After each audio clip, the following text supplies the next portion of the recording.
Taleya es un centro de jóvenes que lleva unos 25 años en el barrio de La Plata, en el que el objetivo principal sería promover la integración y la inserción de jóvenes y de todas sus familias también.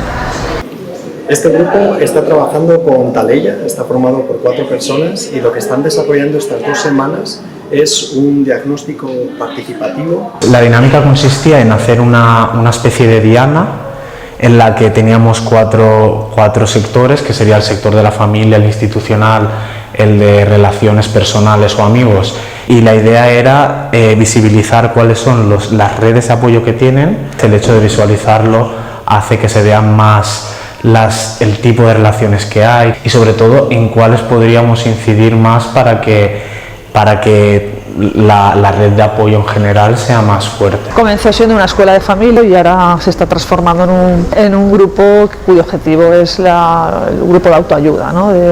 Que al final las propias mujeres se organicen para convertirse unas en apoyos de otras. Y creo que es un apoyo fundamental para estas mujeres que en muchos casos tienen su familia o sus amigos muy lejos de aquí.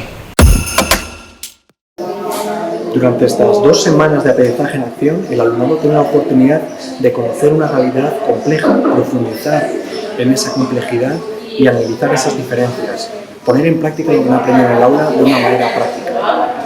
Haber conocido cómo trabaja el centro social, ¿no?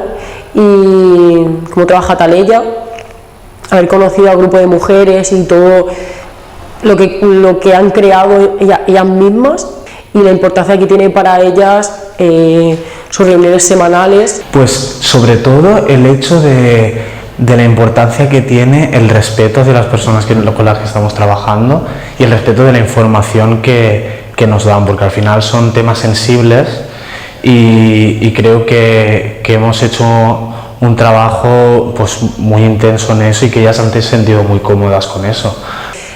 Conocer la realidad en la que vas a estudiar, ¿no? Involucrarte en el contexto, conocer el barrio, conocer al grupo y saber adaptarte a la realidad, a las personas con las que estás trabajando. Así que a nivel profesional creo que me sirve mucho y me motiva para seguir trabajando en este tipo de asociaciones y en estos grupos.